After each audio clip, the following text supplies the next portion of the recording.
Yo, everybody. Okay. Welcome to another episode of Spooky Chicks and Horror Flicks. I was just, trying something new. I guess that's how we're starting lucky number 13. 13, baby. Yeah. We are the hosts of your favorite spooky horror movie review podcast, hosted by myself, Emma. And Allie. And for those of you who don't know us, we are two best friends who like to drink wine and/or, as Allie's taking a sip of... I'm taking a crisp old sip of the good old WC. The Claw. The Claw. And we love to just chat about our favorite horror movies and laugh and drink. Anything else? No, I think you pretty much summed it up. Today, we are reviewing the 1991 film, The Silence. Don't forget The Silence of the Lambs.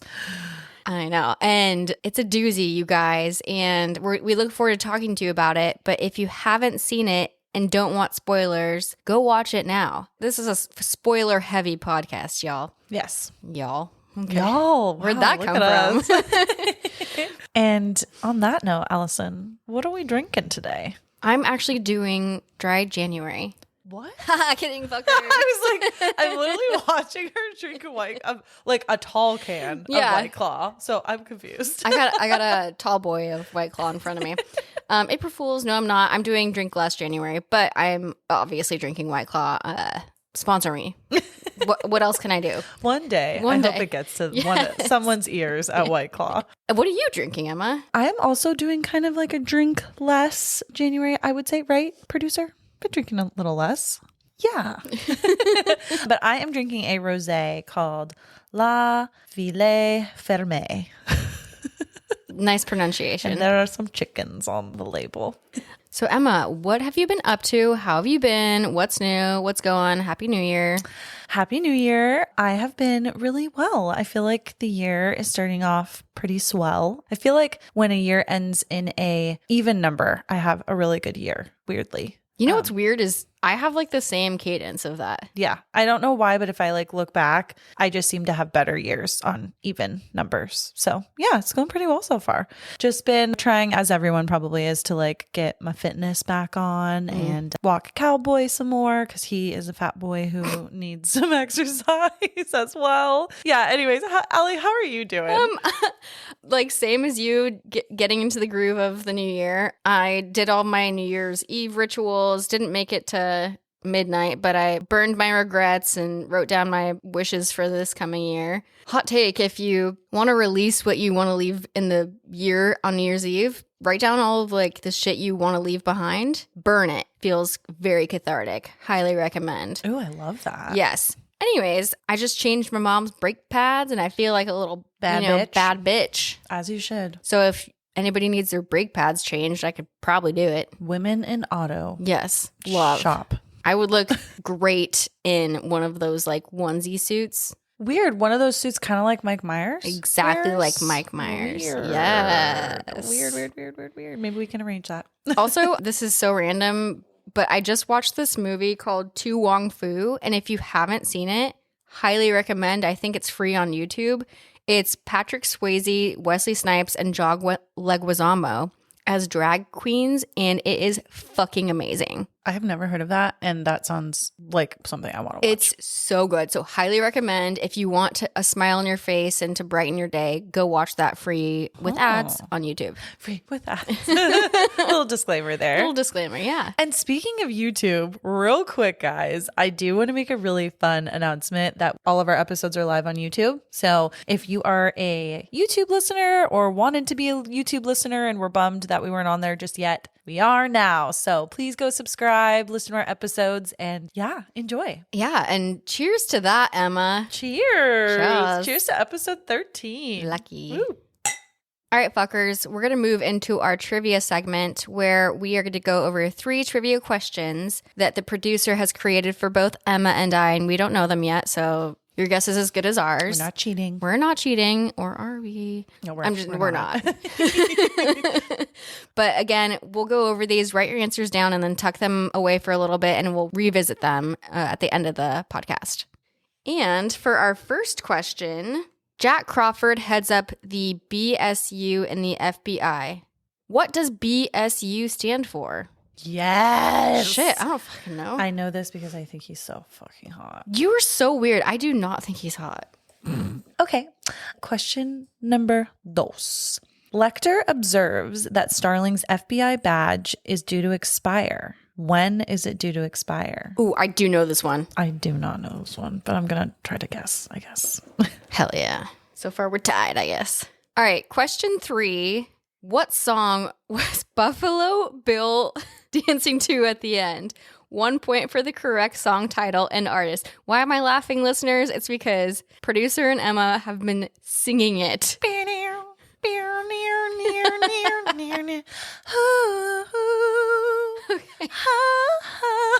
So you guys clearly know this one. Okay. I do. I'm not going to say it because I'm going to give it away. But Okay. Again, write your answers down, tuck them away. We'll revisit them at the end. Diving into the synopsis of the film, Silence of the Lambs stars Jodie Foster as Clarice Starling, a young FBI trainee who is hunting a serial killer named Buffalo Bill, who skins his female victims. Is that it? So that was like the short one because all the rest of them were super fucking long. And then getting into the kind of scores of the film. So this film actually has an 8.6 out of 10 on IMDb, which is very high. We keep surprising ourselves, I feel like, with a lot of these IMDb scores and Rotten Tomatoes scores. But what was the Rotten Tomato for this? So Rotten Tomato was, the tomato meter was 95%. Holy shit. And the audience score was 95%. What? I know. This might be the highest film we've done thus far. Well, also like the one that has the same score for tomato meter and audience score. Yeah, that doesn't usually happen. I keep saying this in almost all of these reviews. Why is it so high? Allie doesn't get it. I don't get it. I mean, I get it, but like maybe I'm just a tougher critic. But same score, 95%. I mean, good for them. That's a solid A right there. Yeah, it's pretty huge. They're getting on the dean's list with that. Oh, they are. That GPA. Speaking of GPA, which has nothing to do with any of this, but let's get into our top billed cast for The Silence of the Lambs. Obviously, all of us know Jodie Foster stars as Clarice Starling. Do you know anybody else who's named Clarice? No. Yeah, Literally no. Very iconic name. And I feel like because there's not a lot of Clarices out there, everyone pretty much associates that, I feel like, with Silence of the Lambs. Yeah, and you wouldn't necessarily want to name your baby Clarice because, hello, Clarice, would follow them throughout their entire life. And Jodie was in a lot of other films that you guys might know. Very famous for Taxi Driver when she was a young girl, The Accused, Panic Room, the original Parent Trap, and she's actually in the new True Detective as well. Yeah, and what's crazy is I think that she's 29 when they made this, and we're in our 30s, and I'm like, what the fuck am I doing with my life? Like, she's already been... Why are we not FBI agents? Yes. I totally had the same feeling. So she stars as this FBI agent and is a young badass. Woman, a badass who can run in the woods and find killers. And I'm like, what the fuck do I do with my day? I'm like, when's my next time I'm going to Taco Bell? I'm like, I have a little stuffed crust DiGiorno in the freezer, and when am I going to make that? Oh, that sounds good. I'm literally going to make it for lunch after. That sounds delicious. So yes, we have Jodie Foster, iconic. But anyways, and then we have obviously Sir Anthony Hopkins as Dr. Hannibal Lecter. Give me your take on him, Emma. I love him, but I think that he's fantastic. And I mean, he did get a Oscar for this film as Best Actor. So, I mean, he did something Jodie. Right. As did Jodie. Mm-hmm. And I think it's kind of funny, too. I read that in preparation for this role, he actually studied files of serial killers and he visited prisons, studied convicted murderers. And then he was actually present during some of the court hearings concerning some pretty gruesome murders and serial killing. So, I mean, he did his homework. So this is my first time seeing Silence of the Lambs. So all I could think about watching this film was him and Meet Joe Black. If you haven't seen it, give it a whirl. Great. That is a great film. And a very hot Brad Pitt. Oof. My gosh, so hot. And he's also in Legends of the Fall, which also stars Brad Pitt. God, they're just a little duo. But also, I can't unhear Dr. Seuss's How the Grinch Stole Christmas. He narrates that film. Oh, yes. Oh, my gosh. See, there's like things that you just don't even like realize that he's in. Yeah, and Homeboy is 86 and still acting, so you go king. Yeah, go king. Next on our list is Scott Glenn, who plays FBI agent Jack Crawford, who is like a hottie in this film. I just like don't understand that. And I want for everyone that hasn't seen it to picture, he's not like hot like Brad Pitt hot, but there's something about him. He's like, you know, a middle-aged man, but he's like, I don't know, his voice, his like confidence. There's something that I'm like, oh, okay, Mr. Crawford. Okay. He was also in The Hunt for Red October and The Bourne Legacy as well. And The Virgin Suicides, which I love. Yes. I don't remember him in it, but I love that movie. It's a shame. It's a shame. Okay. You just go off on your fantasies with Jack Crawford. And then I would say like our last kind of notable character is Anthony Heald, and he plays Dr. Frederick Chilton. And he's in quite a few things, not anything I would say super notable personally, but he was in X-Men The Last Stand. So The sad thing is he's like a creepy guy to me, so I'm not ashamed to not know what he's in. Creepy. But he was the dean from Accepted, that movie with Justin Long. I love that movie. Oh my God, how funny. I know. I just was like, that's the dean from Accepted. Wow. I know. Oh, I wow. will say that another one that stands out to me is Brooke Smith, who plays Catherine Martin. Yes. And I was just like, Dr. Hahn from Grey's Anatomy? What are you doing here? I didn't watch Grey's Anatomy, so I have was no a Grey's connection. girly. Oh. Yeah. I love that for you. Well, thank you. It made me scared about hurting my body. And like, Speaking of tucked dongs, if you know, you know. Ted Levine, amazing actor. He plays Jamie Gum, or the infamous Buffalo Bill. And Ted is actually known for a couple of pretty iconic films, including Heat, Wild Wild West, and Shutter Island. And I would say that he is very well renowned from this film as well. People definitely reference him a lot. People quote Buffalo Bill quite a bit, I think, from this film. And if you've never seen Joe Dirt, they do a pretty good parody of his character in this film as well. This film was also directed by Jonathan Demme. And so this is actually based on a best-selling novel written by Thomas Harris. And then he kind of adapted it for film and worked with Ted Talley in writing like the actual script for it. So I love that this is based off of a book. I have not read the book, but definitely on my list. And let me know if any of you guys have read it and liked it. yeah. And something kind of fun about the release of this movie is it came out on Valentine's Day in 1991. What a way to celebrate. And 1991 is the year that all three of us here were born. So me, Allie, and the producer. We're the year of the goats. Year of the Goats. And so is this movie. Oh my God. Because it was on IMDb's top 250 movies. This is ranked number 23. Can we back up for just a second? Goats, as in like Black Phillip? I will cut you. All right. I will cut she you said it. like butter. Yeah. Okay, perfect. Some other kind of basic fun facts about this film too is I kind of alluded to it earlier, but this film actually won 5 Oscars. So they got Best Picture, Best Actor in a Leading Role, Anthony Hopkins, Best Actress in a Leading Role, Jodie Foster, Best Director, and then Best Writing, Screenplay based on material previously produced or published. So that's pretty awesome. What's kind of wild, this is one of 6 films that has won the Best Picture category for Academy Awards, that it was based like a horror film. Yeah, which I love. I love that, but I'm like, we got to watch the rest of them. More horror representation. There we go. More horror representation. Yes. So love that. Did you hear that, Oscars? And then a couple other just like fun facts too. So Allie, I think you have some notes about like the setting, right?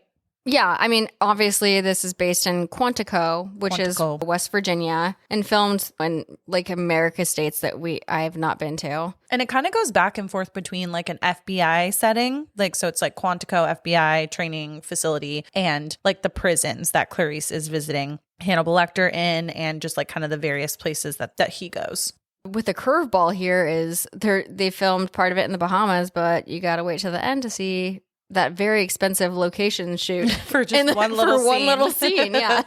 Definitely. And I also loved that because this is like filmed kind of FBI status. The production actually received the full cooperation of FBI for shooting some things like in their buildings and whatnot, because they saw it as a potential recruiting tool to get more female agents in the field, which I'm like, that's fucking awesome. Low-key, I was like, could I do this?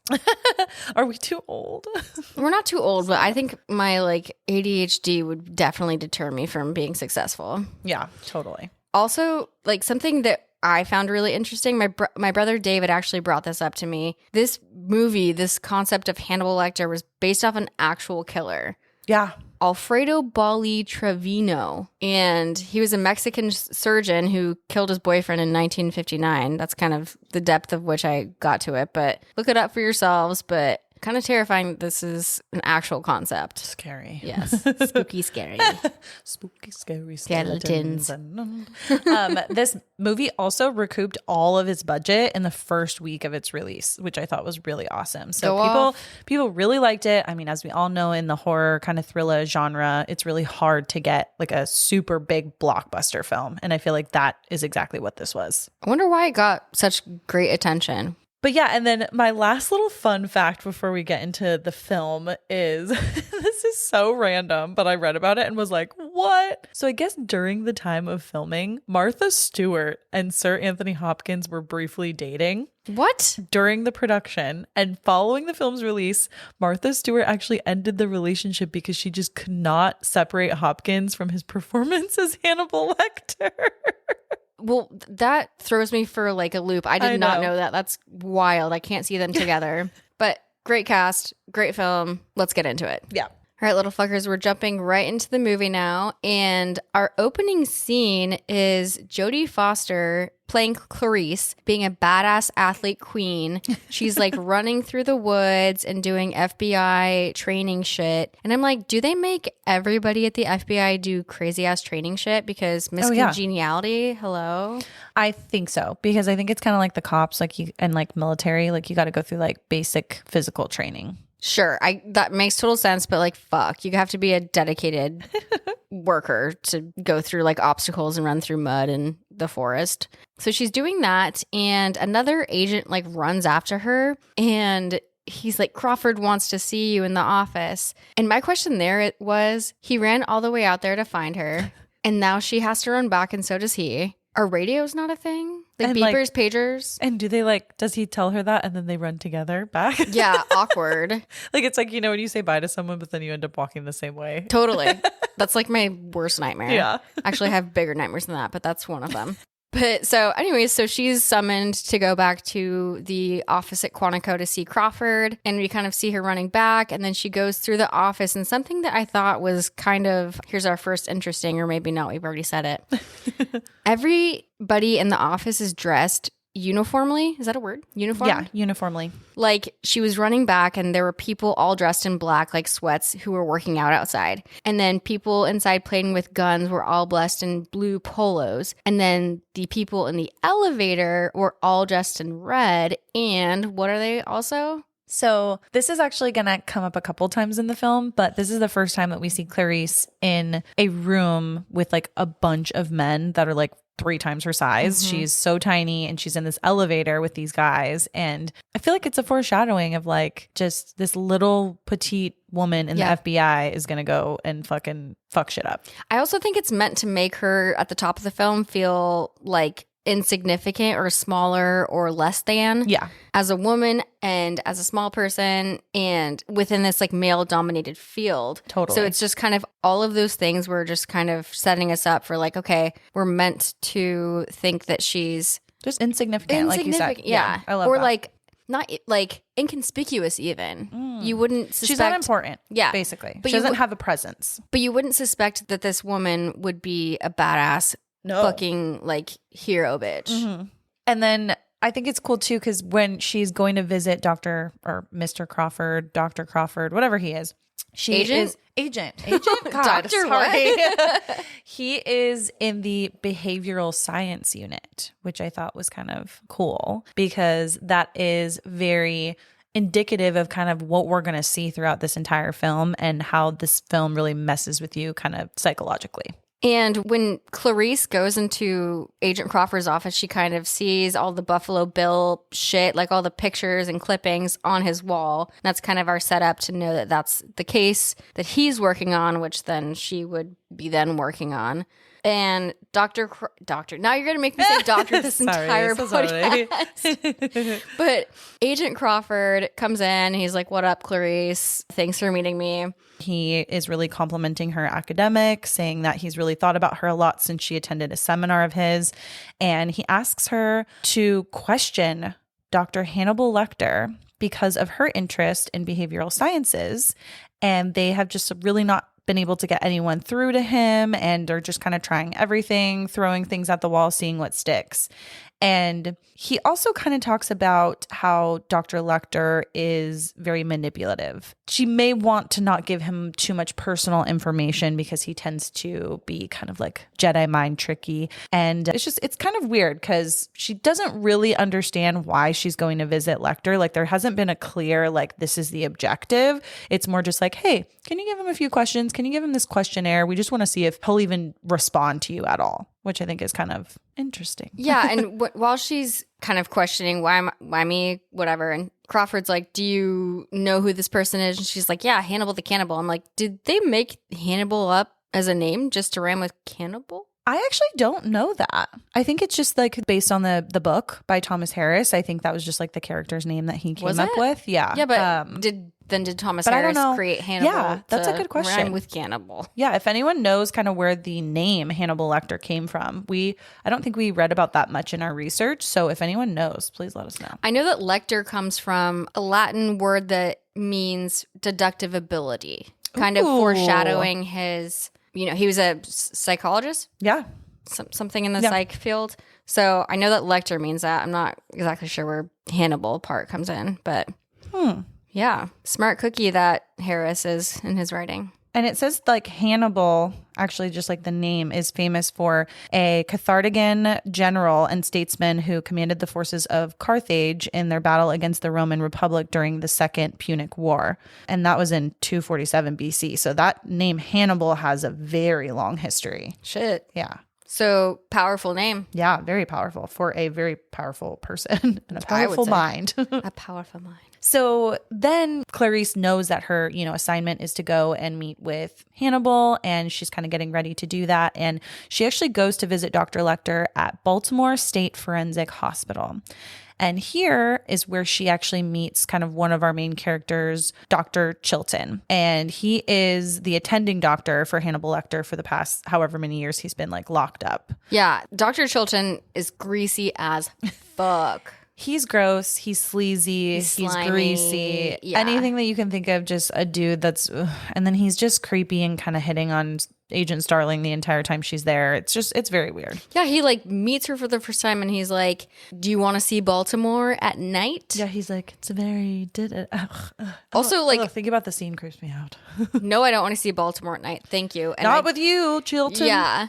Once he kind of realizes it's a lost cause, he goes to talk about Hannibal Lecter, and he calls him the hospital's most prized asset, just kind of based on his killings and his method of like fucking with people and their minds and stuff. I'm like, okay, that's one way to look at it. Yeah, and I feel like Chilton probably likes having a high profile kind of serial killer in the hospital because... I don't know, it probably weirdly makes his hospital like look good in some way. Like, oh, we're treating this like serial killer mind fucker guy. And it probably just like makes him look good in some weird way. I know, it's kind of weird though, because it's like clout. It's clout, but like what qualifies Dr. Greasy Man to be totally. Like, I don't know, like maybe he's a brilliant warden or whatever the fuck he is. Yeah. But I wouldn't, just based on his personality, be like, I don't trust you. I wouldn't touch him with a 10-foot pole. 10-foot pole. Nope. Speaking of the Grinch.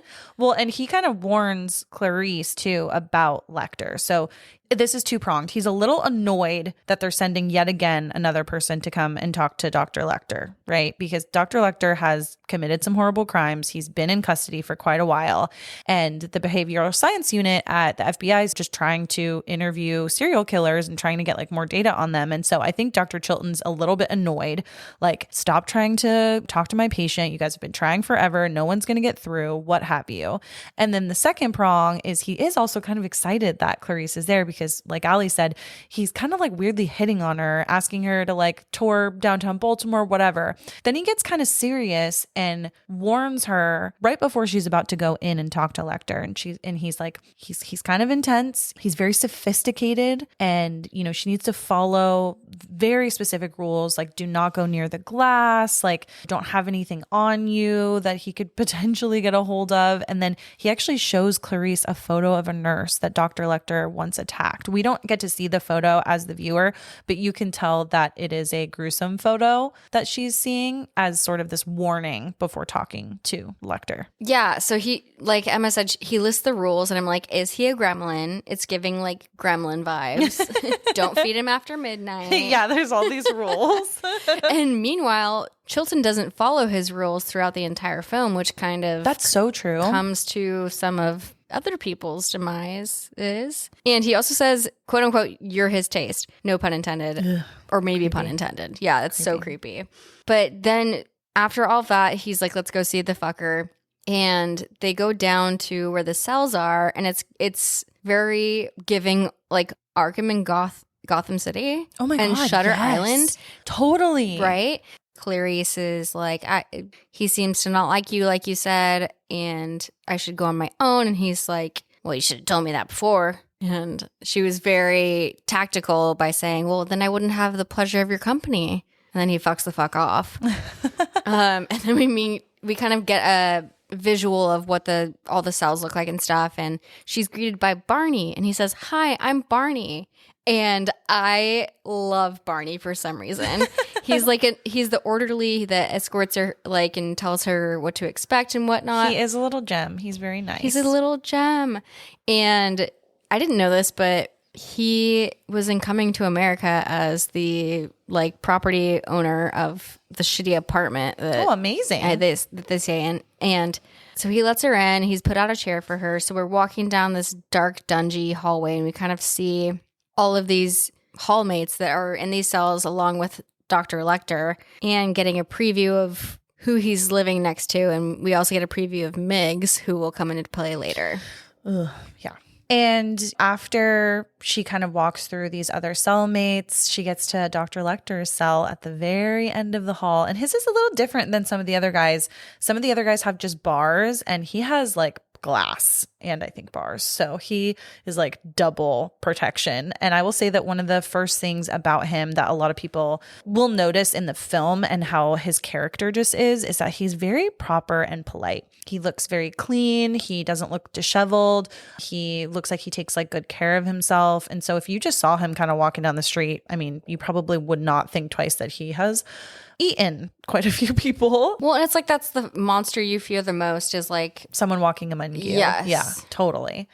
And actually, it was kind of funny, but I read that when studying the character, Anthony Hopkins actually noticed some similar characteristics within reptiles. So he wanted to apply that same kind of feel across the screen. And so he was very intentional with the way that he blinked, because reptiles really only blink when they want to, and they do it very consciously. And so in the movie, he made sure to only blink kind of in those very special moments and to kind of emulate that reptile kind of just other, like just animalistic feel. He then sees Clarice. She kind of introduces herself, and he sees her credentials, and he actually finds out that she is a trainee by looking at her badge. And I think that her badge was it's like set to expire soon. And that's how he kind of finds out, like, oh, like your badge is about to expire. Like you're just a trainee. Like kind of what are you doing here? And one thing that we didn't mention, but one thing that Lecter calls out immediately is that when Clarice is actually walking in, Dr. Lecter has I don't want to say cellmate, but yeah, like a roommate. It's like a guy in the cell over. Yeah. Next door neighbor. Named Miggs. And as she's walking to Lecter's cell, he actually says, I can smell your cunt, which is it's like the first kind of like abrupt thing that we get in the film where we're like, oh, whoa, okay, shit's getting kind of real. Like, this is weird. And so when she's talking to Dr. Lecter, that's one of the first things he said to her is he's like, what did Miggs say to you in The Next All Over? And she tells him. And then he tries to smell her. Well, he says, I see, I myself cannot. And then he puts his nose to the little ventilation things in the glass. And he's like trying to sniff, which is so fucked up. It's so weird. And he says, I can't smell it, but he like very accurately guesses the skin cream and the perfume that she's wearing. It's very specific, very weird. Probably not how she thought that the beginning of their interview together was going to go. I mean, would you? No. She starts to kind of talk to him about why she's there and all of that bullshit.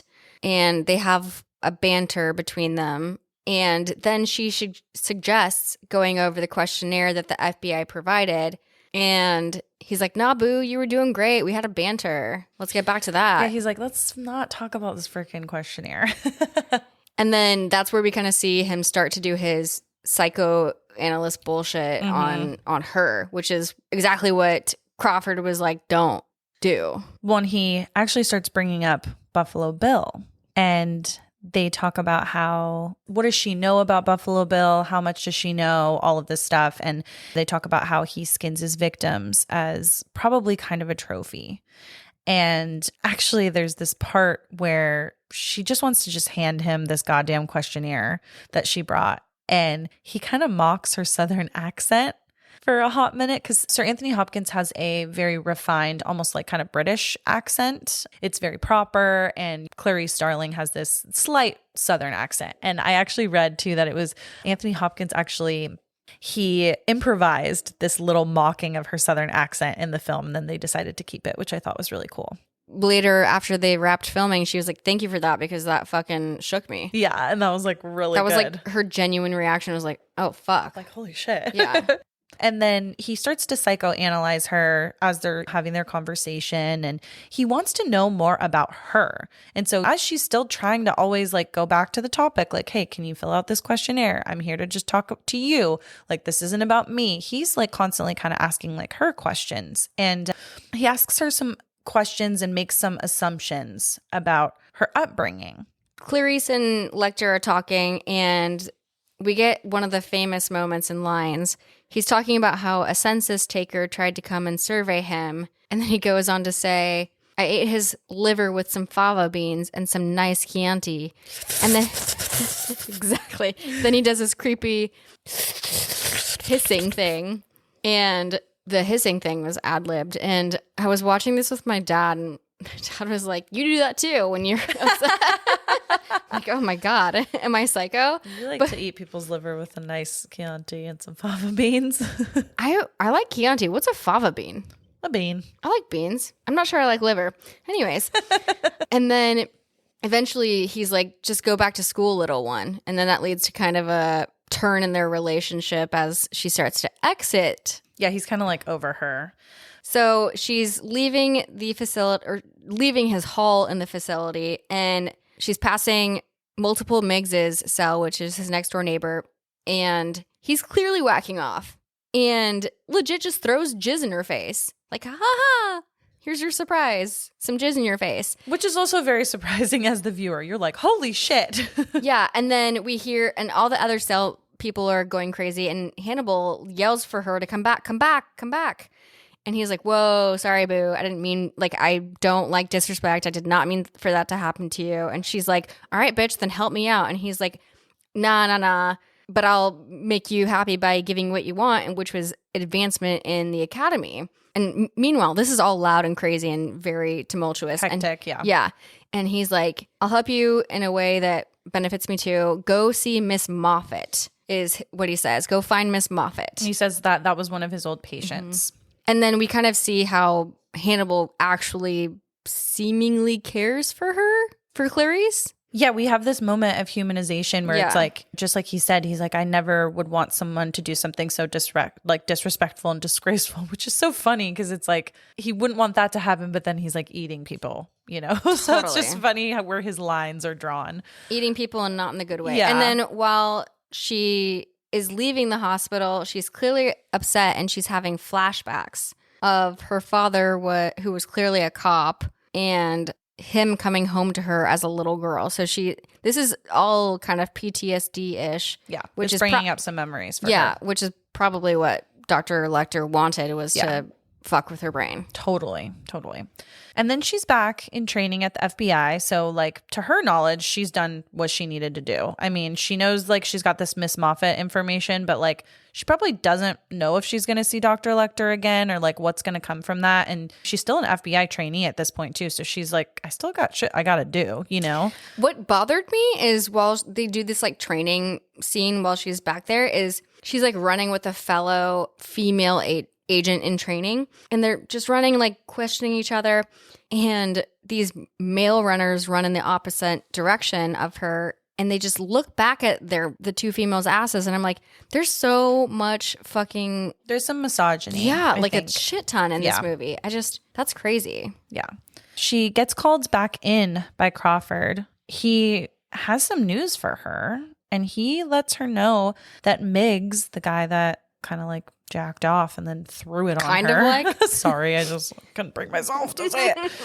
He died, and she's confused. She's like, I literally just saw the dude, whatever day it was, yesterday or what have you. And like, she finds out that he swallowed his own tongue. And I guess Hannibal was whispering things to him. And then when the guards found him, he swallowed his own tongue, which is crazy. And I remember the producer being like, is that even possible? I think it is. So then we have this information from Lecter about Miss Moffat. So she's like trying to freaking figure out, where does this Miss Moffat person play into things? And also, like, I'm sorry, but what a freaking fake name, like Miss Moffat. Oh, I was sat on her puffet or whatever. You know that little nursery rhyme? Yeah, actually. Little Miss Muffet sat on a puffet. Is that what it is? I don't even know. Something like that. I know. I'm picking up what you're putting down. I just don't remember it fully. Like, that's what it reminded me of immediately. So Starling actually finds a connection with a storage unit owned by someone named Miss Moffat.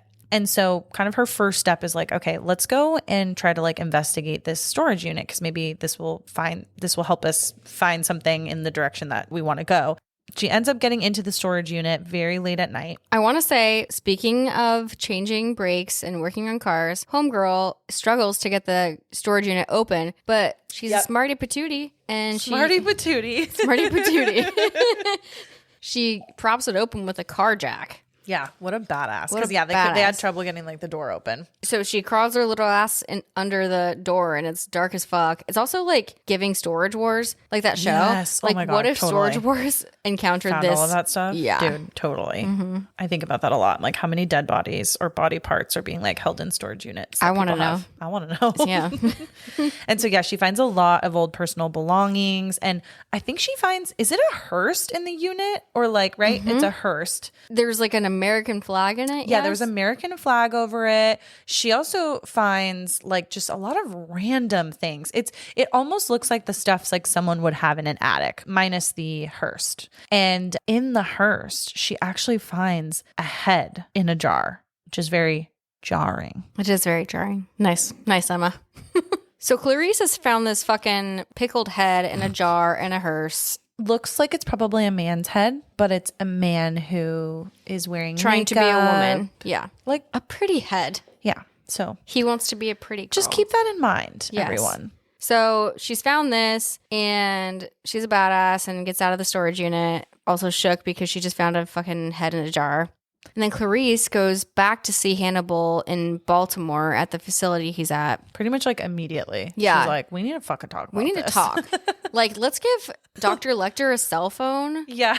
So we can make this a little faster. Easier. Cost the FBI, the government, less money. Cost us taxpayers less money. Totally. Okay. I have a lot more to say about the taxpayers thing because they treat him like a king. Oh my God. They totally I'm like, do. I know. Anyways, we'll get into that, you guys.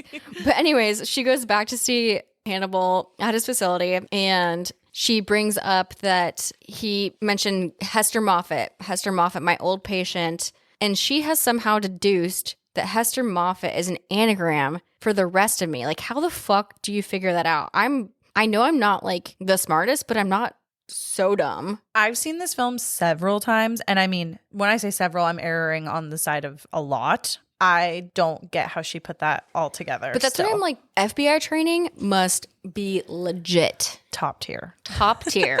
Now I'm reconsidering my career path. I know. I think Allie wants to be an FBI agent. Low-key I do, for sure.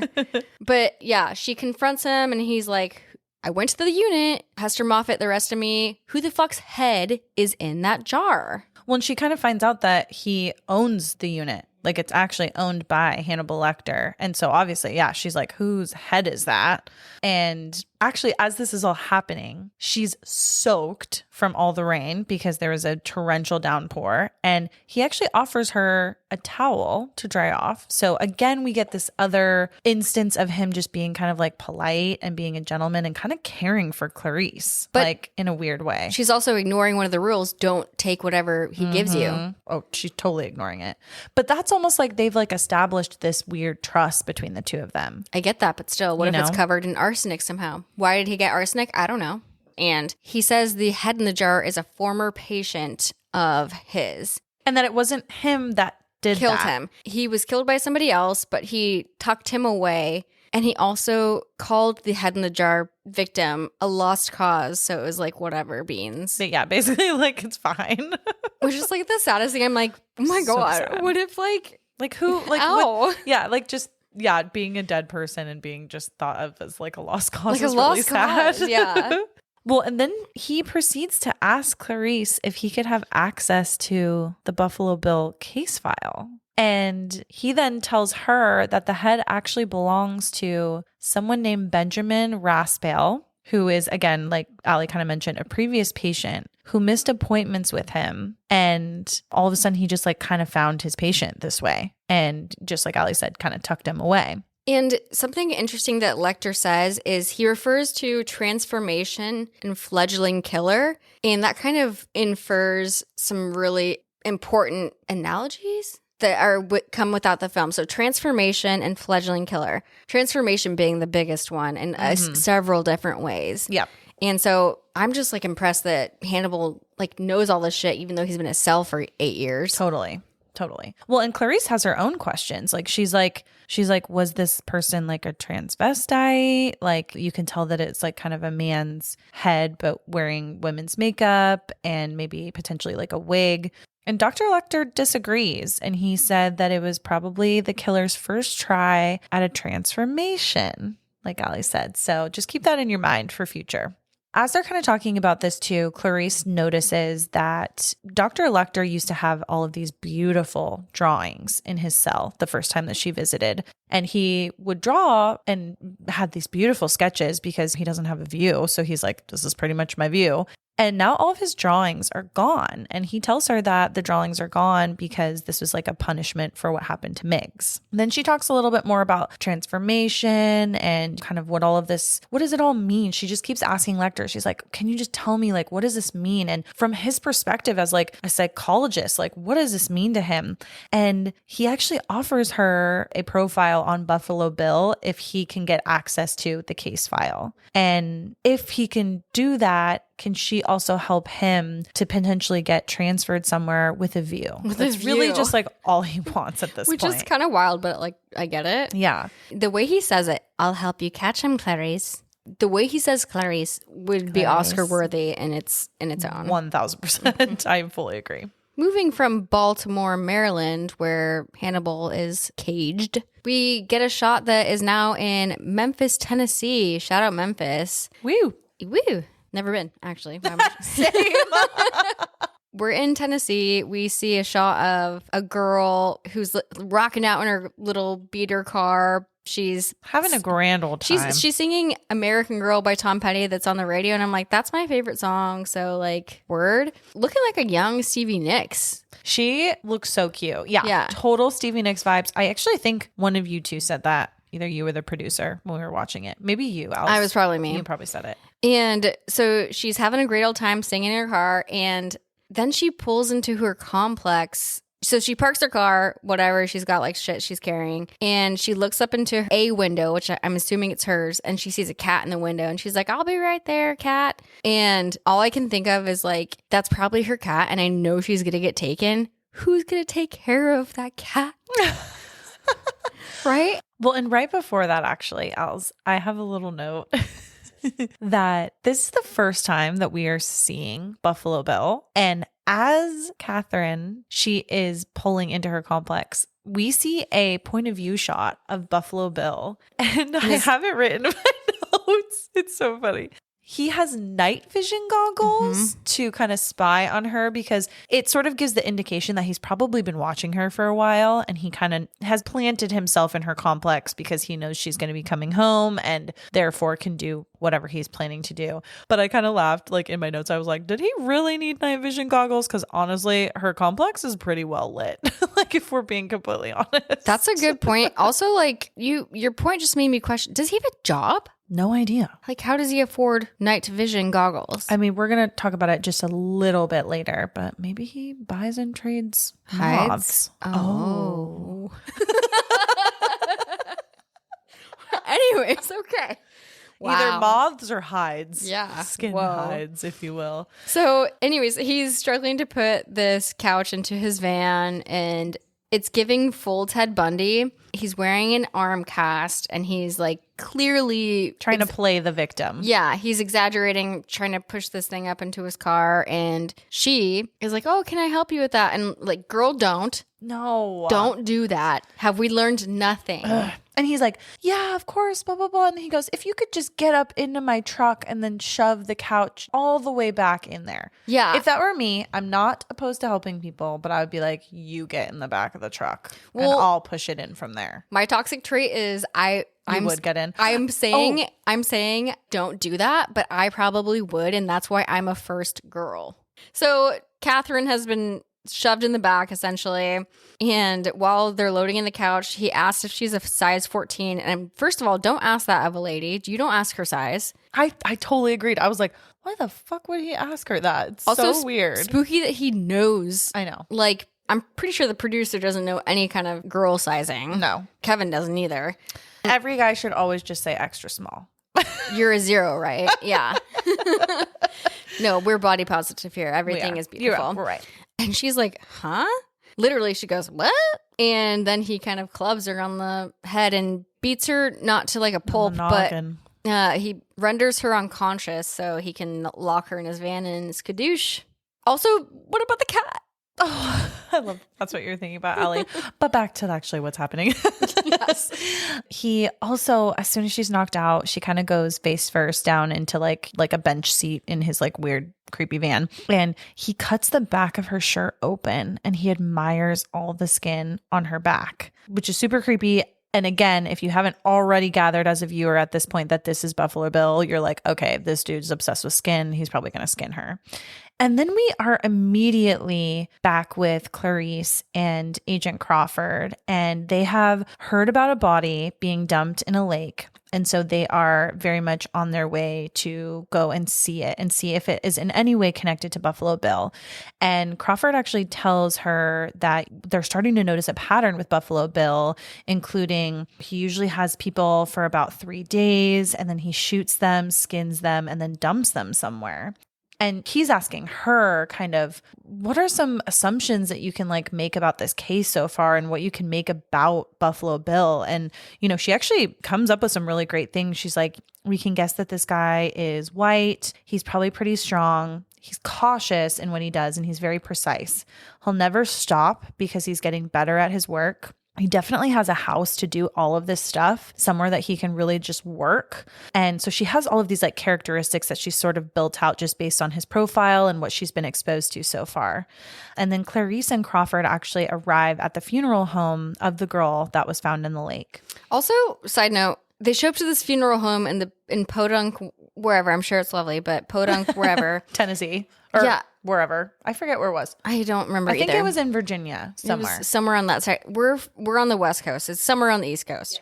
Yeah. And why the fuck would the FBI conduct like not an autopsy, but a body examination at a funeral home where a funeral is literally taking place for somebody else? Like, don't we do this shit at the morgue, people? So I'm gonna hit you with some facts real quick, Alice. Hit me with some fucking facts. morgues and funeral homes, depending on where you live, can kind of be synonymous, I believe. What? So I'm in a really weird part of TikTok where I follow a couple of morticians. I follow one. I follow one. And I think I've learned that they can perform that kind of stuff at a funeral home if there's not like an official kind of morgue facility at like a hospital or something like that. So they might just be in such a place where it just kind of simultaneously is like the same place. It's like I said, but that's a good question. But like I said, it's like a little podunk town. So it's probably multiple things in one. That's crazy that you thought of that too. Yeah. But like, why on a funeral day? I know. We got some mourning loved ones here. Ooh, I just Googled it. I said, does a funeral home have a morgue? And it says many funeral homes actually come with their own morgue attached and offer all kinds of services as a typical morgue. So that's probably exactly what happened, is they probably just have those services. It's just easy. And a morgue is primarily just a storage place for examination of deceased bodies. So funeral homes are more focused on the funeral services part and support for the deceased family and friends. But then the morgue is where they do the autopsy or study the body, hold the body, all that stuff. But maybe we're in the wrong business. I mean, this is also a side story, and I apologize for going down these, but when I was single, not dating the producer, I used to tell people that I was a mortician. That's when awesome. I would meet them out at bars. I hope you were prepared with like the questions that came. So my three friends, Carly, Shannon, I'm going to call you guys out too as well. We were a threesome. So it was me, the mortician. Shannon was the forensic pathologist. And then Carly was the deserologist, which is the person that does makeup for dead people. And we would tell people, boys that we met out at bars, that we all met at a convention and that we've been best friends. And we had this whole elaborate story for men that we were never going to see again. So everybody, I've been friends with Emma for 10 plus years, and I did not know that story. And I'm low-key jealous. I know I wasn't single, but it was pretty great. We really liked to make up new. We would have like brand new names, accent. It was like a whole thing. I could have been like, it was so fun. The grave digger, or like the funeral planner. Oh, the funeral director. Yeah, there you go. There you go. Well, we'll add you next time. Thank you. Go on appreciate it on a rampage. Anyways, moving on. And so now we're at the funeral home, and Crawford, needs to kind of talk to the funeral home director person in private. And once again, we see Clarice in a room with a bunch of tall men. And I have a note here that just says feminism with an exclamation point, because she's just kind of sitting there and is like, she's a little bit annoyed that she was kind of alienated from that conversation. Yeah. Like, she should have been there with Crawford having that conversation with the funeral director. And during this time, she actually notices that behind a door where they're kind of performing like the morgue, maybe part of the funeral home, she sees that there's an actual funeral going on. And she kind of like goes through the doors and has a flashback of her own dad at his funeral in his casket, which is kind of sad. And her as a little girl kind of going up to him and kissing him on the cheek and kissing him goodbye. So we're definitely seeing all of that throughout the film, is those flashbacks to her father. Yeah. And they start to get ready to examine this body that they've been summoned there to do. And they pass around this white shit to put under their nostrils. And I'm like, okay, well, A, it looks like you're all doing coke. But B, they should put that stuff in public bathrooms maybe. Wow, that's a really good point. I agree. Like, those. Just let everybody take a quick. Yeah. Those like, oh God, please don't do that. Vapo rub. Ooh, I loved Vapo Rub when I was a kid. Anyways, it looks like they just did coke. And all of that to say. Yes. Well, and as they're performing this start of kind of an autopsy, they are taking photos, or there's a man who's like he is in charge of taking photos, and he takes a photo of the inside of the gal's mouth. And once it's developed, because this is Polaroid time, so the photo is available readily.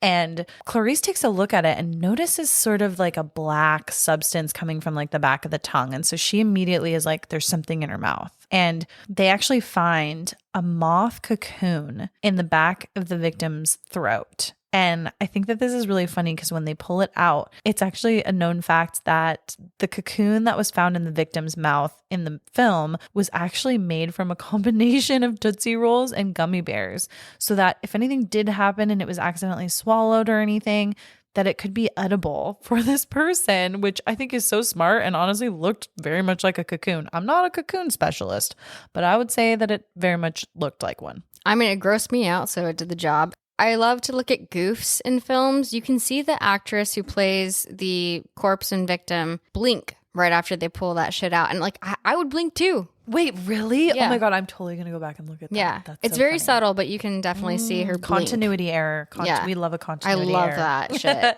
And so Clarice immediately puts the cocoon in like a little jar and is like trying to preserve it. And the next scene that we see is she actually takes it to some specialists at a natural history museum. And they are specialists in like anything bug related. I apologize if anyone is in the science of studying bugs, insects, all of that. I forget exactly what it's called. It's but like racking my brain right now. I know what it's called. I just can't. Entomology. Entomology. She takes it to these specialists at the museum and they conclude that it's actually a death's head moth and that these moths are not native to the US and these moths would have to be something that someone had grown and they probably imported them and probably took like really good care of these. So like that's something right there that's like, okay, who is this person that would have maybe imported these and brought them into the US to take care of? And taking the time to nurture them and make them thrive within a foreign environment is kind of that's crazy. Another whole other level. Also,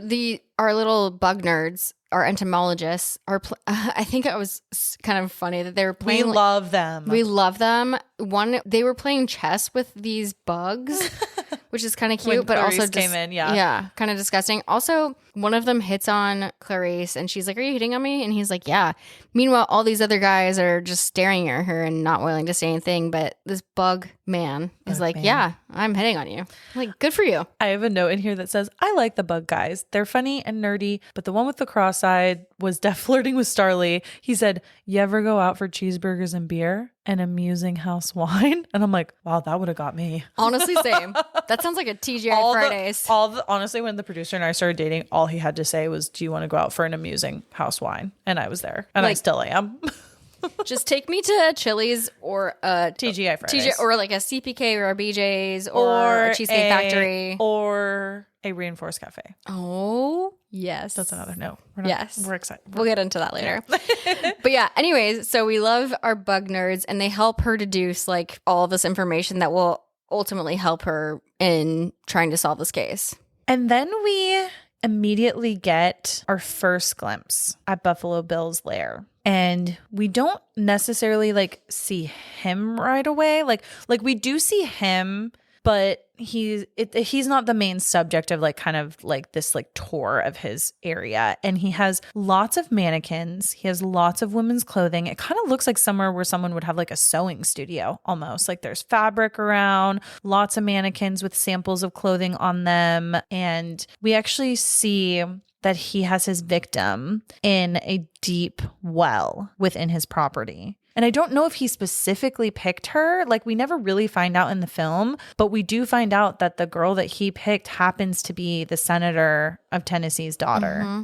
And something about this shot that we first kind of see into Buffalo Bill's lair is how fucking crazy this house is. It was built for a serial killer. 1,000%. Because you go through all these different rooms that look like they're underground or like in a basement. And what I read was the actor that plays Buffalo Bill, Ted Levine. Mm-hmm. Levine? Yeah. Levine? Adam? Levine, maybe? Okay. Adam?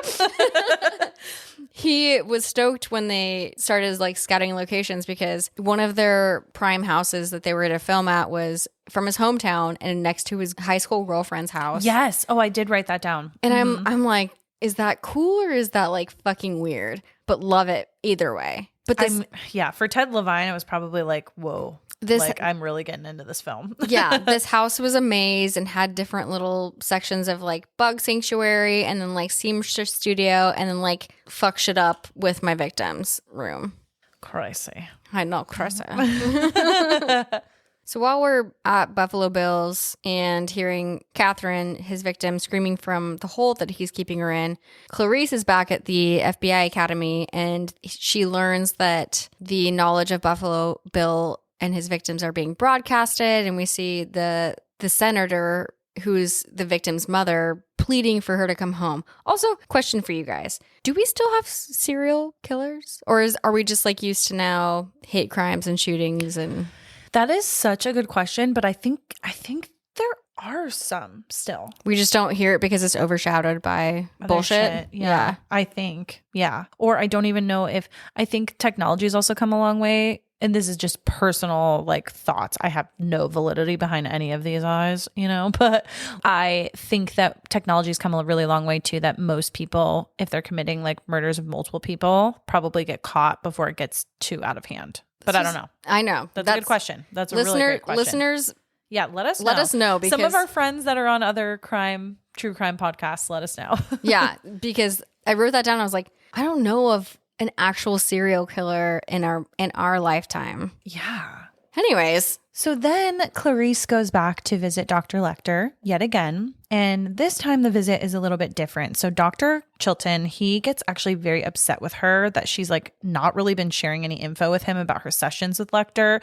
He's like, oh, he's my patient, blah, blah, blah. And it's just like typical power move of a man. He's just upset that he's like not included. And she's like, bro, just let me do my work. So she finally gets through. She gets to talk to Dr. Lecter, and she actually presents him with not only some of his drawings, because she was able to get them back for him. So that, again, we're establishing just more trust between the two of them, because she knows that that's something that was important. And she also presents him with an offer and Buffalo Bill's case file if she helps him catch Buffalo Bill in time to rescue Catherine. And he has this very classic line about quid pro quo, where he wants to tell her things if she tells him things. They kind of have this like agreement, and she's like, okay, shoot, what do you want to ask me? And he asks her what her worst childhood memory is. And she immediately says the death of her father. And he starts to ask kind of about like a little bit more about just her personal life. And she talks about how her mother died when she was really young. And so it was just her and her father. And then it goes back. She's like, well, now it's your turn. I want to know a little bit more about Buffalo Bill's victim. And she kind of tells him about the moth that they found. And then he asks her again about what happened after her dad died. So like, what was it that happened after that? What was the aftermath? And she tells him that she lived on a ranch for 2 months with her aunt and uncle. And she kind of stops there. We can tell that there's more to the story. She doesn't want to give too much because, again, it's quid pro quo, right? So it's kind of a little bit here, a little bit there.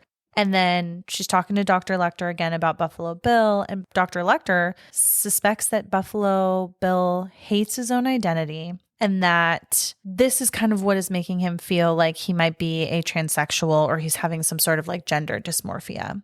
And Dr. Lecter suspects that she may want to try some of the 3 major hospitals in the area that do sexual reassignment surgery and check to see if there's anyone that might have been denied due to any kind of childhood abuse or something that they went through, that it just might not be like a mentally sound choice for them to make. So clearly Hannibal knows that this is kind of a trope of the killer, Buffalo Bill, is probably somebody who is uncomfortable in his skin, and that's kind of leading into why he skins his victims and everything. He is a woman personality in a man's body, and he can't get the gender reassignment that he wants, and that's how this is how he's not taking it out on people, but taking it out on his life in the world and everything. And something kind of significant is Clarice tells Hannibal that they found a moth cocoon in the pickled head jar too, which kind of is another calling card that he does. It's like bringing us back to that. Yeah. So he has these calling cards. And so what's the significance of that? And I got confused because moth butterfly, and like I alluded to, maybe I'm dumb, maybe I'm not. But I'm like, are they the same? No, but they start as a chrysalis and then a moth, and then they change into a beautiful baby butterfly. Have you seen A Bug's Life? Exactly. Because you should. You should. Oh, childhood. I know. I'm like, oh, what a lovely time. But changing from a chrysalis to a moth, which is potentially like not as attractive as a butterfly, and then turning into a butterfly is kind of what Buffalo Bill wants, right? He's born as he is, and he is what he is, but he wants to be a butterfly. Yep. So this is kind of significant of like, this may be why he inserts these cocoons into his victim's mouths posthumously. you know, as this is what I'm trying to do. So that's just something, food for thought, you know, food for thought right there. Food for thought. Anyways, speaking of Buffalo Bill, I was asking His creepy Emma. torture chamber. His torture chamber. But I was asking Emma before this, do you kind of love Buffalo Bill? I love Buffalo Bill. So do I. We are so fucked up. But we get this shot of him sitting on top of the well that Catherine is now trapped in. And he's holding his little white dog. And he's so calm and saying this. And so cute. He's like so calm and so cute. He's like, it puts the lotion on its skin. It does whenever it's told. And So polite. so just like factual He's too. like, this is what happens. Yeah. I'm sorry. And then he's like, it puts the lotion on, or rather, it rubs the lotion on its skin or else it gets the hose again. It's the hose again. And I'm like, just like, I love this man. Like, and don't make him give you the hose again. Also, You freaking crazy girl. I think the first reference I saw of this was in Joe Dirt in like, I don't know, 20 years ago. And love that movie. But so he's basically telling his victim, Catherine, what to do, kind of alluding to how he wants her to keep her skin because obviously his end game is to wear her skin and she wants that shit, or he wants that shit, you know, smooth and silky. And he's obviously disassociating with the fact that she's a human by calling her an it, rather a her or they or whatever they want to be called by. But he's trying to make her not a person, which makes it better for him to do what he wants to do. And then Dr. Hahn, or Catherine, lotions herself up and she's like, well, yo, I'll do this and I won't rat you out if you just let me go. So just like, let me the fuck out. I won't tell anybody, which we know, whatever. And he still is calm as shit. And then when she starts getting emotional, we see him go from calm to more emo and aggro. And she's now, Catherine, the victim, is begging to see her mommy. And this girl's probably like in her 20s or something. And she's begging to see her mommy. And I'm like, fuck, I would probably be begging to see my mommy too. Shout out Lisa. But like 100%. I'd be like, fuck, I just want to see my parents. Like, shit.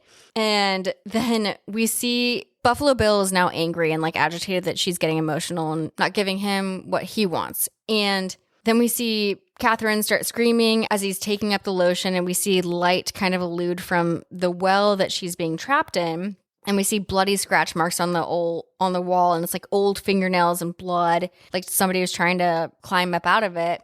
And then Buffalo Bill starts like mocking her, like, Mama. I'm like, I love you, Buffalo Bill. You funny bitch. Why are you doing this? Yeah, he's like, she's like actually wailing, and he's like, Yeah, he's like making fun of her. He's yeah. like, yeah. I'm like, all right. I mean, sadistic, but I love you, kinda Bill. love it. Yeah, Yeah, kind of love it. And then we have our next scene. We are back with frickin' Dr. Chilton, and he has recorded the last meeting with Clarice about the deal that she told him that he was going to get.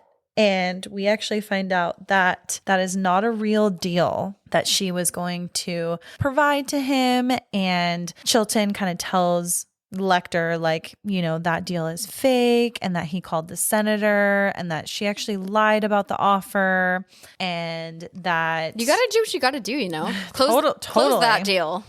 But that he actually made a real deal with the senator and that he just needs, you know, Lecter to tell him who Buffalo Bill is. Like, easy as that, right? And as this is all happening, we don't get like confirmation that this deal is like in place, but we find out that Dr. Lecter is going to be transferred to Memphis. And we actually see this iconic scene of them in an airplane hangar, and Lecter is about to be transferred, and we see his like kind of iconic, I would say like costume sort of, and with his like orange kind of prison pants, he's in a straight jacket, and then he's got that mask that kind of has like the grating in it, right? And it's just so, I don't know. I just like I hate, like, I feel like we say the word like iconic like every single episode, but it's truly fucking iconic. And it's like, if we were going to think of like Hannibal Lecter, that is how I'm going to think of him, and him having this mask over his mouth so that he can't fucking eat people. Like, it's pretty fucking crazy. Also, like, if you're in a straitjacket, how would you even eat some, whatever. I love the look. We love the look. Guarantee it. Men's Warehouse. Yes. You're going to like the way you look. We guarantee it.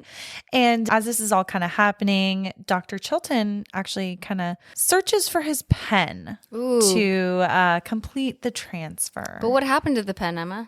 Dumbass fucking was laughing and mocking at Hannibal before this transfer and left it in his cell. What is like an idiot? Yeah, like a good neighbor, State Farm is not there. Not there. Yeah. I was just gonna say it's not fucking there because dumbass Chilton, greasy ass Chilton, left his pen in Lecter's cell, ignoring one of his rules. He's not tending to his gremlin. He's not. So he's absolutely not. And now we know that something's amiss. Yes. And we actually see that the senator is actually going to come and talk to Dr. Lecter as well. And she brought an affidavit to secure his rights and guarantee his like new rights. And Dr. Lecter, so creepy. He talks to the senator and he asks the senator if she nursed Catherine, her daughter. And Dr. Lecter actually ends up telling her, he's like kind of yelling at her and he's like, I have the real name of Buffalo Bill. His name is Louis Friend and he was lovers with Benjamin, you know, his previous patient. And Benjamin actually got really scared of him because Louis murdered a transient and skinned her. And then he tried to kind of get away. Then he asked the senator again if she nursed Catherine. And he says, tell me, Mom, when your little girl is on the slab, where will it tickle you? Which is really creepy because he's kind of alluding to like, is she still feeling sensation like in her nipples, essentially from her daughter? That's so I don't know. gross. It's just a very weird scene. And then I love this part. The senator gets really pissed off and she orders him to go back to Baltimore.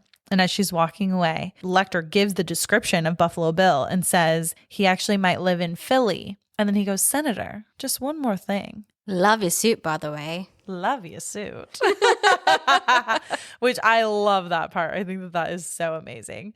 And then we actually see Dr. Chilton after this is all taking place, kind of talking to the press. And fucking asshole is, of course, taking full credit for getting Lecter to give Buffalo Bill's name. And so everyone is now in like full force with like trying to find Buffalo Bill. All right. So after Dr. Chilton kind of tries to take credit for basically saying that he got Buffalo Bill's name from Hannibal Lecter, we see Clarice and she actually goes to visit Lecter again. And so she has now traveled again on a taxpayer's dime to go and see Hannibal Lecter. And they have him in a huge cage in this really weird facility. I was trying to figure out with the producer and Allie, like, where exactly is this weird cage / facility that he's in? Because it literally looks like an old, it's a courthouse. Is that what it is? Oh. The producer just said it's a courthouse, I guess. It looks like a glass cage within this big grandiose room. Well, and it has like huge bars around it too. Like it looks like it's literally like a tiger's like enclosure back in like the circus in the 30s. I don't know why that like is what it's reminding me of, but here we are. I'm like, that looks better than some of my college apartments. So. Right? Well, and Dr. Lecter actually calls her out once Clarice kind of comes over and calls her out for giving him a fake offer. He's like, dude, you fucked up and gave me like a fake senator's offer. And honestly, she kind of holds strong and she's like, well, I mean, I'm sorry, but like kind of had to do what I had to do. Yeah. And then she tells him that she's kind of caught on to all of his anagrams and that Louis' friend is an anagram for iron sulfide or fool's gold, which is kind of interesting because we know from like the beginning of the film that Hannibal Lecter, he loves his anagrams. And it's really cool that like Clarice is at this point in the film where she's like shuffling all of them and catching on to all of his clues. Then she leaves. And as she's leaving, he asks her a couple of questions again about her personal life, like right as she's about to leave. And he wants to know, you know, when she had those 2 months that she was living with her aunt and uncle after her dad had passed away and, you know, her mom had been long past, like what was it that got her to leave her family farm that she was living at? And she tells this really kind of heartbreaking story about how when she was living on this farm with her aunt and uncle, it was a ranch. And she snuck out in the middle of the night and she heard these lambs in the barn and they were waiting to be slaughtered and they were like screaming. It's like so fucked up and it literally sounded so like so traumatic as like a young girl. She's probably like 7 or 8 at that point. And for her to hear that, it's really sad, honestly. Also, like growing up in a town that was like a farming town. Totally. I'd never thought about how they were being raised to be slaughtered. And now that's all I can focus on. I agree. I never even like thought about that. Yeah. And Clarice goes on to tell Hannibal Lecter that she wanted to even like take a lamb with her, and she ended up taking one. And she said that she even tried to like set them all free, and that they just were confused, and they didn't even think like, oh, like we can be free and we don't have to be here being slaughtered. And they were just so confused and scared, and they were screaming. And so she says that she ended up taking one with her, trying to save it, and it ended up being killed. And so that's kind of why she did not spend as much time with her aunt and uncle, and she never went back to the ranch afterwards. She got like punished for leaving the ranch because she didn't like what was happening there. So the title of the film, Silence of the Lambs, is kind of like an analogy. I never know the right word. A metaphor, an analogy, whatever. But so silencing the lambs equals saving killers' victims because they're not screaming anymore. Totally. So that's kind of the symbolism behind it. Yeah. Totally. And then we also see that next Lecter we know that he likes to draw. He loves his drawings, and he actually draws a beautiful kind of portrait of Clarice holding a lamb. So again, just more kind of like symbolism there of like Silence of the Lambs and her connection with the lambs and kind of how this all like fits together. Okay, Jack Dawson, give me Titanic. Paint me like one of your goddamn French girls. Paint me like one of your victims, please don't. One of your victims? Oh my God. Then, Ellie, do we want to go into a very pivotal kind of last scene here where the cops they're keeping a close eye on Hannibal Lecter and have him in handcuffs, and, you know, they have him in this huge, again, like cage, like we talked about in this courthouse. Clarice is gone because she's not authorized, and we have these two poor, dumb, for lack of a better word, cops come in to deliver his dinner tray. And Hannibal had, of course, ordered the lamb. And I'm like, okay, we, again, as taxpayers, are paying for this killer to be... We're paying for them to be in these crazy enclosures on the taxpayers' dime. On the taxpayers' dime. Okay. So sorry. But I'm like, damn, if a convicted maniac gets whatever the fuck he wants... Is that fair? Or while I live off of like literally top ramen and whatever is in my fucking fridge these days, should I do something about that? No. Okay. So these cops are coming in to give him his fucking dinner. And then we see a piece of the pen that he took from Chilton. Yes, he took from little Chilton. It's in his mouth. And while they're getting ready to give him his dinner, they handcuffed him to his like bars in his like massive cell. And as they're delivering his tray, why does it take so long also? But he's unhandcuffing himself with this piece of the pen. He's like unlocking himself. And then they bring him in his dinner, and one of these dumb fucks gets handcuffed by Hannibal to the cell. And then while this guy's handcuffed, Hannibal proceeds to eat the other one's face. Yeah, I had that in my notes that he bites the face off of the other cop. And then he beats the other one with his cop stick. That's what I call it. Or a baton. Is it a baton? I looked it up and I can't remember what it was. Nightstick. But what I was going to say is, for such a Academy Award winning and like acclaimed film, the blood effects and like gore effects weren't too crazy. Or like didn't look that real. Oh, really? Like when Hannibal has the blood on his face from eating the other cop's face, I was like, okay. Okay. But maybe not. Maybe that's just me. So both of those poor cops that were just trying to deliver food are fucked at this point. And then we kind of go down into the lobby of wherever he's being held, which we still don't know what it is. And they hear shots fired, actually. And they see, like, they're looking at the elevator, like, what the fuck do we do? And the levels are changing, like, people, like, a little kid's pushing buttons and going up and down. Yeah. It's very ominous. Like, yeah. Like, shit's going down. Shit's happening. And they are like, okay... For cops, I'm like, shouldn't you take action faster? But they don't. They're very like slow to move and slow to take action, which is why they fuck themselves over. But so they go up to look at the level that Hannibal is staying at, and we see one of those deceased cops is actually hung up on the cell bars, and it looks like an archangel. Is that the word? Archangel? Yes. Oh, yeah. Yeah. It looks like an archangel, and then the other police officer is laying on the ground covered in blood. And obviously, Hannibal fucked these people up. The one that's laying on the ground, we don't like see what he really looks like because Hannibal likes to eat people. So like he fucked him up. He's like very mutilated. Yeah. And then they're like, fuck, Hannibal's trying to escape. So they get back into the elevator and skadoosh are trying to go find wherever Lecter has escaped to. While they're in the elevator, they like kind of know that something or someone is on top of the elevator. They see like blood like dripping down, dripping right? down. From like the kind of light fixture area of the elevator. Yeah. And so we see blood dripping and shit's a miss. And they go to see what the fuck's on top of the elevator. And they're like, oh my God, it's Lecter. He's covered in blood, blah, blah, blah. And so, hey, we have the dude.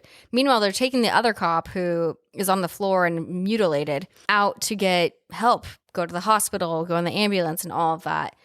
So then we see while they're in transit, Hannibal actually rips the skin off of his face that happens to be the mutilated cop's face. So he's ripping his little cop skin mask off, and he's like, what up, fuckers? It's me. Welcome to this party. Yeah. He's like, hey, I'm gonna eat ya.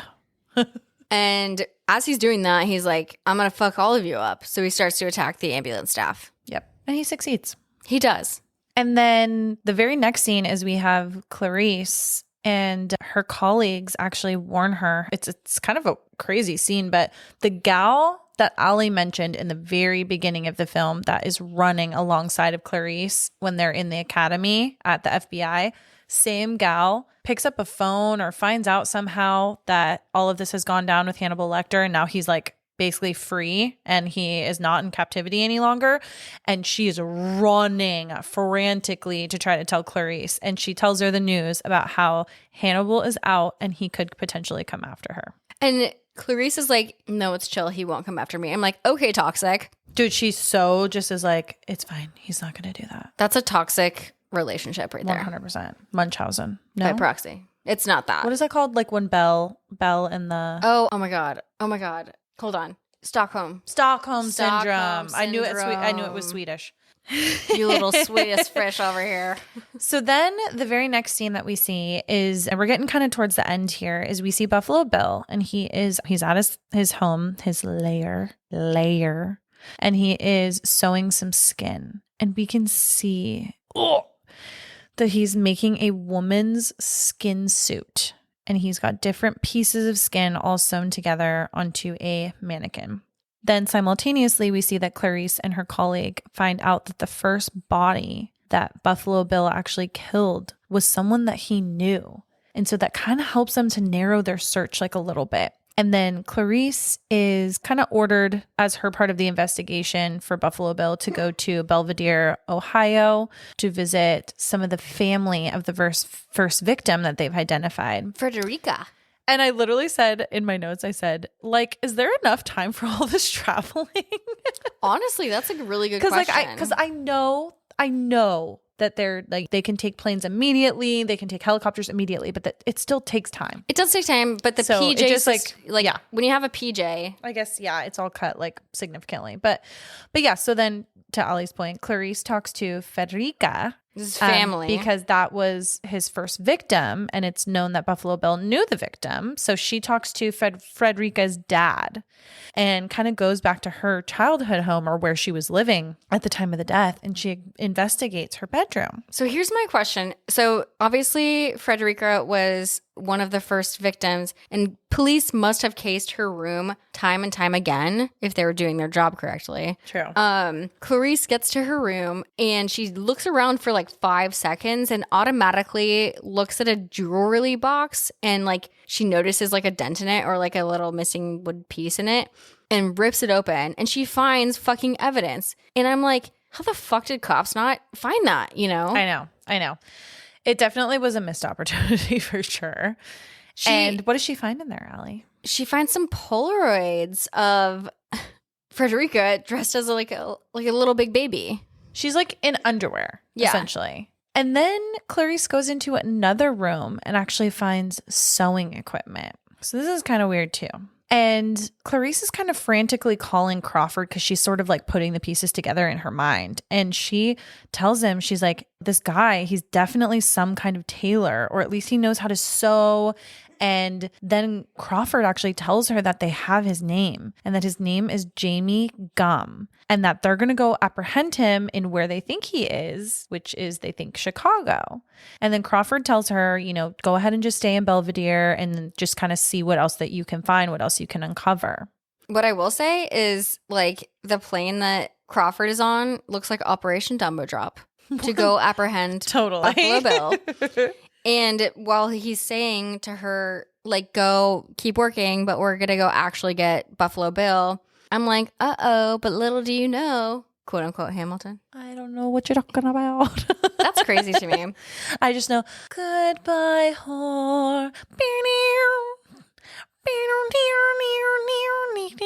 Okay. And we're getting there.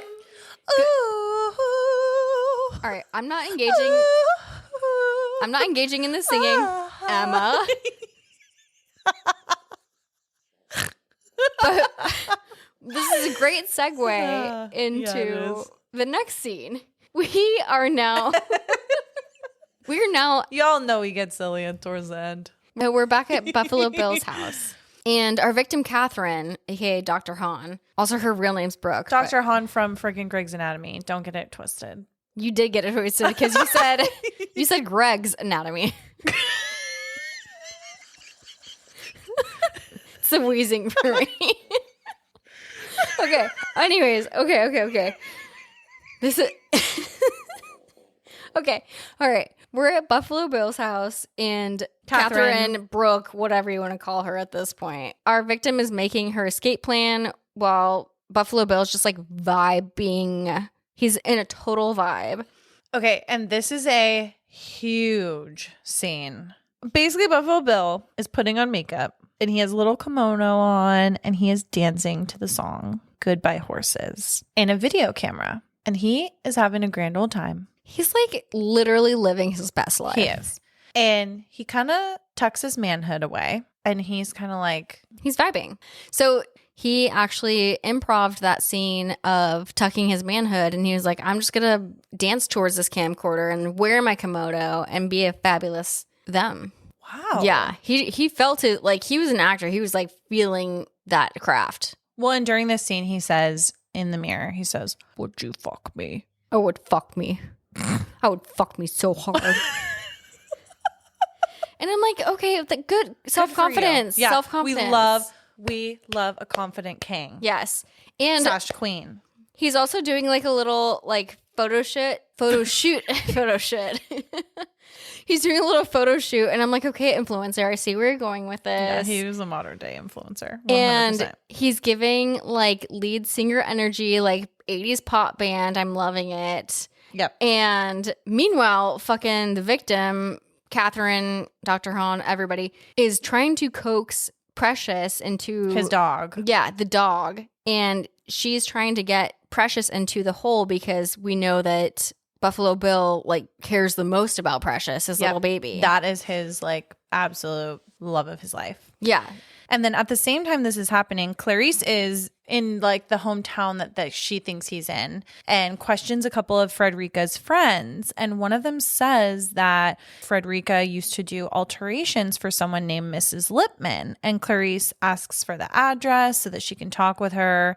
And then we have this weird scene where Crawford and a SWAT team think that they have Buffalo Bill's location in Chicago, right? It's kind of an interesting, if you haven't seen the movie, which I hadn't, it's a fuck you up and confuse you, and but good for a storyline and plot and everything. It's like we're shifting back and forth, but we don't know it yet. So totally. We're with the FBI team, we're with Clarice, and they're in different locations, but different things are happening. Yep. And at the same time, you know, Clarice is investigating this address of Mrs. Lipman. We see the FBI and Agent Crawford try to apprehend Buffalo Bill and try to trick him into opening the door of this home. And they quickly find out that they have the wrong address. And it is at the exact moment that Clarice is already at the address of Mrs. Lippman that Crawford kind of realizes they fucked up, the FBI fucked up, and that Clarice is in grave danger. So then Clarice ends up showing up at Buffalo Bill's house that she thinks is Mrs. Lippman. And so she's like, is Mrs. Lippman there? Can I talk to her? Whatever. And Buffalo Bill actually does answer. And it is, he's trying to be very coy. She's like asking him a few questions and he ends up inviting her in. Oh, actually, Sledgehammer Horror on our live just made a good point. He asks Clarice about the person that she's looking for and says, was she a big fat person? Yep. And she's like, yeah, she was a large lady or a bigger lady. Yeah. Yeah. And I wish you guys could hear the producers. I know, I wish you guys could hear the producer literally was like, was she a big fat person? The voice is so... It was amazing. It's so good. Amazing. And she's kind of looking around at everything and is definitely very suspicious because she notices some thread. And she actually sees a moth land on the thread and then also sees a butterfly kind of painting. So you can tell in her mind, we don't hear it in the film word for word, right? But she actually kind of gets her gun sort of like ready to go. And she definitely makes it known that she has a fucking gun. yes. And he's sort of like, oh, I can get you the number of Mrs. Lippman's son. I have like his card info in my possession. Like, let me get it for you. And he's being really weird. And as she kind of pulls out her gun because she's making the connection and she's like telling him like, freeze, like put your hands up, blah, blah, blah. He kind of like escapes and then she's like running after him. She ends up going down into the basement after him and she ends up finding his lair. Well, and I'm like, okay, she sees like the bug sanctuary. She sees his like drag room. Yeah. And then everything is like clicking. Like yeah. She's like, I see some everything, women's clothing and like makeup and all of this stuff. And it's like crazy. And then she gets to the fucking ring well. Like where Samara's the gonna ring well. Yes. Samara's gonna. Oh, I can't wait for us to do that film. That'll be fun. That movie scares me. Where Samara might pop up. Yep. At any second. At any time. And she's like, "What up?" to Catherine, the victim. Yep. And she's like, "You stay here. I'm gonna go look for Buffalo Bill."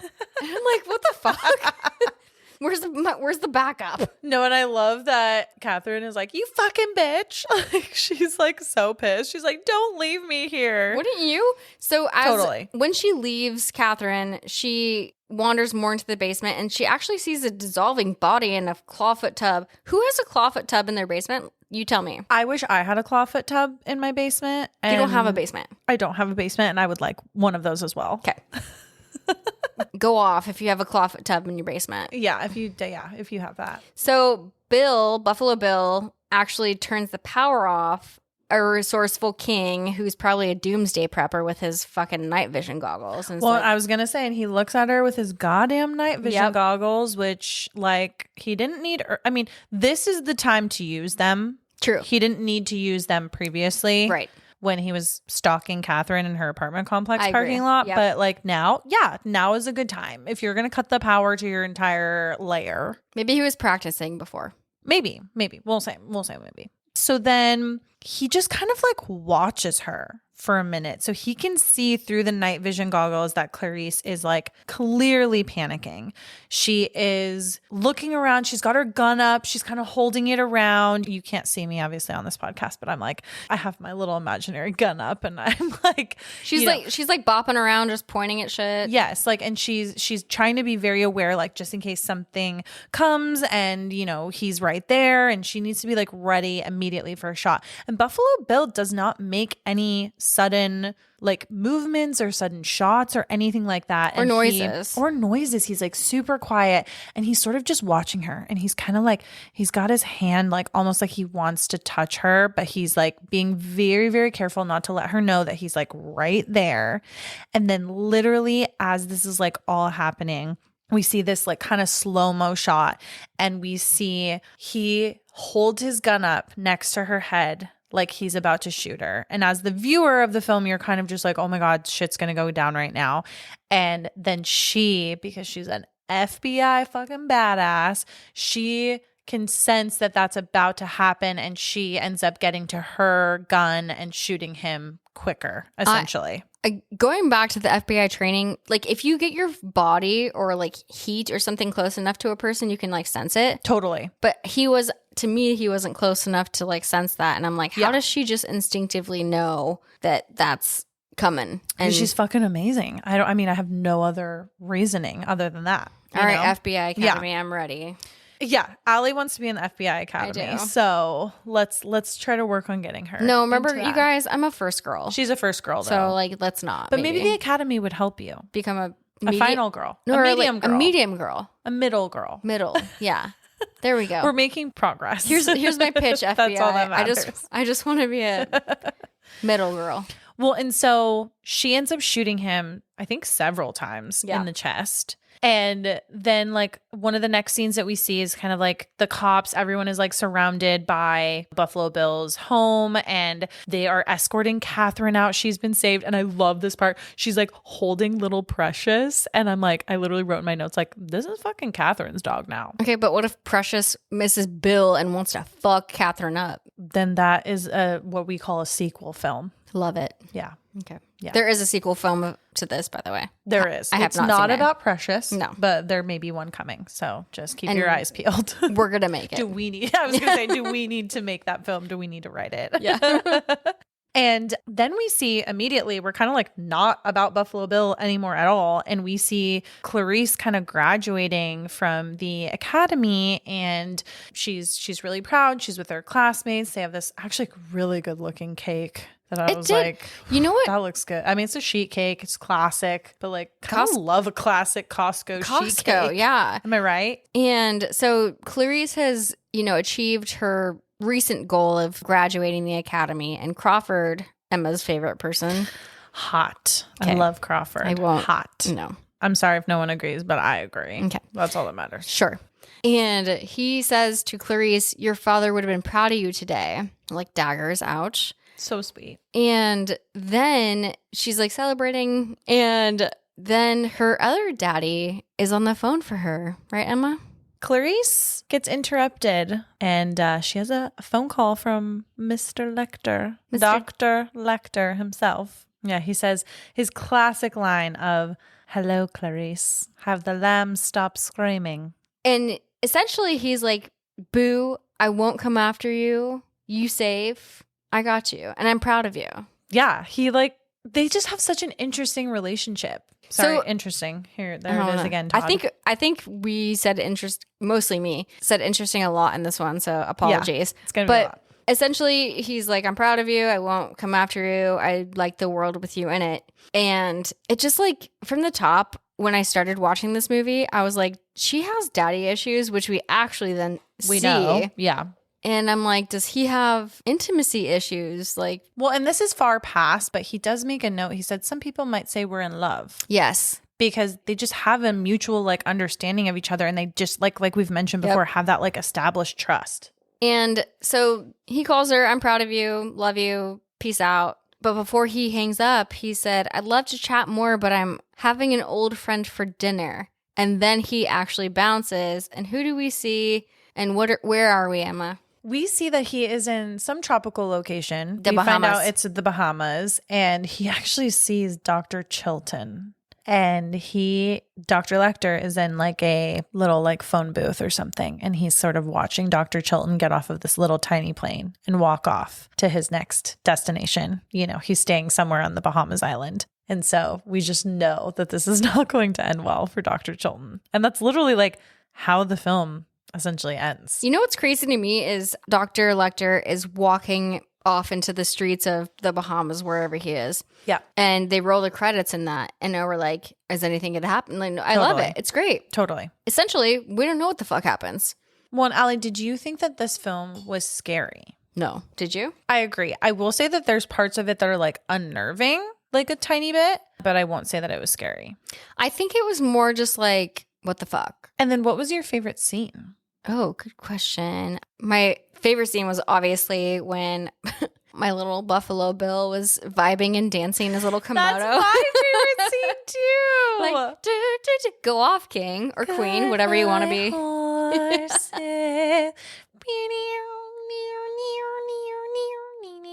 So that was yours too. I think, yes. I don't know if it's troubling that we Vibe with that? vibe with like the people we're supposed to hate in these movies. Yeah. Maybe like the filmmakers are trying to make you like empathize and love them a little bit. Yeah, no, 100%. And in terms of our trivia, everyone, this is the time in the podcast where you should be bringing out those answers again. And yeah, we'll let you know kind of what they were. So starting with Allie, question number 1. Question numero uno. Jack Crawford heads up the BSU and the FEI. What does BSU stand for? Behavioral Science Unit. C. You got that? I did. Oh, that's bullshit. I was guessing. Okay, well, that's rude. Okay, so then question number 2 is Lecter observes that Starling's FBI badge is due to expire. When is it due to expire? 1 week. Fuck. I said 1 month. What is it? Ugh, it's 1 week. You freaking scoundrel. Question number 3 was, what song was playing when Buffalo Bill dances at the end? 1 point for correct song title and 1 point for correct artist. I got it. The answers are Goodbye Horses. Woo! And the artist is Q Lazarus. I just put Lazarus. So should I get that? Can I get that? I think you can get that. I think I can get it. I put Goodbye Horses. I did not know who the fuck did it. So Allie won this round. Kind of fucking rude, but whatever. Want to give another special shout out to Carrie, who is one of our top Patreon members. She, I think, subscribes to our highest level. And so you can potentially pick a film for us to review. And she chose Silence of the Lambs. She originally wanted The Sound of Music. I did tell her that is not a horror film. Oh my God. Carrie, I will review that with you. 100%. I told her that you love it. She's not a big horror movie gal, but she loves to support us, which is so sweet. And yeah, Carrie, thank you again so much. This is dedicated to you and Leilani and LB and you guys just living it up in New York City. I miss you so much. And yeah, thank you guys so much again for tuning into another episode of Spooky Chicks and Horror Flicks. We are so happy that you guys are supporting the podcast. And if you haven't already, we would love a 5-star review either on Spotify, Apple Podcasts, or wherever it is that you listen to us. And as a reminder, we are now on YouTube as well. So please feel free to go and check that out if that is your preferred method of listening to podcasts. And you can also find us on our socials at Spooky Chicks Horror Flicks on Instagram. And we're also on TikTok. And we also have a Patreon as well. And we are just so looking forward to this year. We have a lot of exciting things coming. We'll be at some different conventions and we'll be producing a lot of content. So looking forward to engaging with you guys and producing more stuff for you to listen to and see. And with that, I would say happy 2024 and stay spooky, you motherfuckers.